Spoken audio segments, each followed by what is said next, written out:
Hello guys and welcome to another episode of the comic verse. तो guys सबसे पहले तो मैं इस वीडियो को कंटिन्यू करने से पहले आपको एक स्पॉइलर अलर्ट दे देता हूं, क्योंकि इस वीडियो के अंदर अवेंजर्स एंड गेम से रिलेटेड काफी सारे स्पॉयलर्स हैं। तो अगर आपने अभी तक अवेंजर्स एंड गेम नहीं देखी है तो इस वीडियो को अपनी वॉच लेटर प्लेलिस्ट में डाल दें और मूवी देखने के बाद ही देखें। अवेंजर्स एंड गेम में हमें काफी सारे इमोशनल सीक्वेंसेस देखने को मिले और कई ऐसी चीजें भी हुई जो फैंस कभी नहीं चाहते थे कि हों, चाहे वो बात हो ब्लैक विडो और आयरन मैन की डेथ की या कैप्टन अमेरिका के बूढ़े हो जाने की। इन तीनों चीज़ों ने फैंस का दिल ही तोड़ दिया, मेनली आयरन मैन के डेथ वाले सीन ने। मगर क्या ये सभी एवेंजर्स हमें फ्यूचर की एमसीयू मूवीज़ के अंदर फिर से दिख सकते हैं? यही डिस्कस करने वाले हैं हम आज की इस वीडियो के अंदर। सबसे पहले मैं आपको एक्सप्लेन कर देता हूँ अवेंजर्स एंड गेम के अंदर हुए टाइम ट्रेवल के बारे में, क्योंकि ये एक ऐसा तरीका है जिससे इन अवेंजर्स के लौटने के चांसेस काफ़ी ज़्यादा बढ़ जाते हैं, maybe not in main role but as cameos.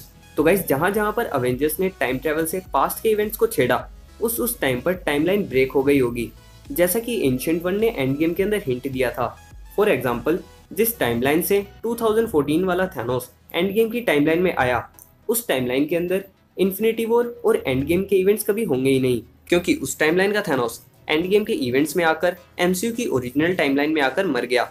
इसका मतलब ये कि दूसरे वाले डायमेंशन के अंदर, यानी कि 2014 जहां से वो थैनोस आया था, वहां पर कभी थैनोस और उसकी आर्मी का एग्जिस्टेंस नहीं होगा 2014 के बाद।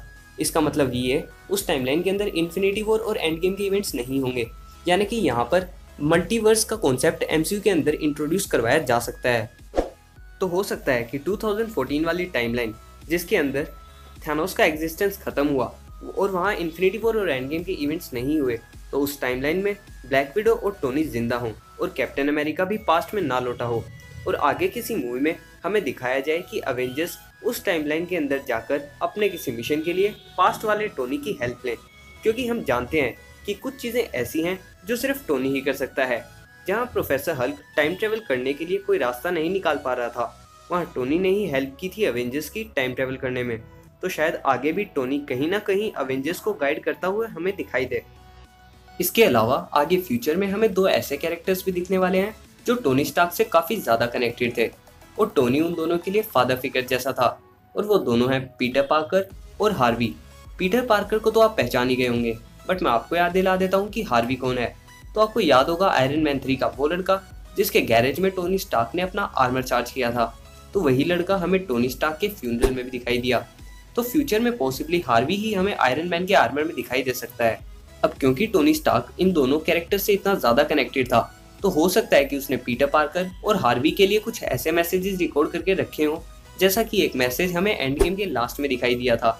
इस तरह से टोनी स्टार्क के हमें फ्यूचर की एमसीयू मूवीज़ में कुछ मेन कैमियोज भी देखने को मिल सकते हैं।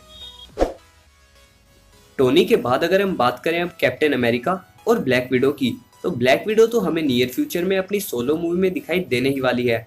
तो हो सकता है कि एंड गेम में उसकी डेथ मार्वल स्टूडियोज की एक मार्केटिंग स्ट्रेटेजी हो, और इस मूवी में हमें ये दिखाया जाए कि कैप्टन अमेरिका ने जब सोल स्टोन को फिर से वॉर्मिर पर रखा तो ब्लैक विडो का क्या हुआ होगा। और अगर हम बात करें कैप्टन अमेरिका की एमसीयू के फ्यूचर में, तो शायद उनके 1 या 2 कैमियोज हमें देखने को मिल ही जाएं, लेकिन एंड गेम के अंदर जो कैप्टन अमेरिका का एंड दिखाया गया वो इस कैरेक्टर के लिए काफ़ी सेटिस्फाइंग एंड था। तो गाइज इन अवेंजर्स के रिटर्न से रिलेटेड आप अपनी फैन थ्योरीज हमारे साथ कमेंट्स में ज़रूर शेयर करना। आप चाहें तो हमें ट्विटर, इंस्टाग्राम और फेसबुक पर भी फॉलो कर सकते हैं, और अगर आप इस चैनल पर नए हो तो इसे सब्सक्राइब करके बेल आइकन को भी ज़रूर दबा देना। मैं आता रहूँगा ऐसे ही और भी कंटेंट के साथ। तब तक के लिए goodbye and keep watching the comic verse, because here at the comic verse we don't just love superheroes, we live them.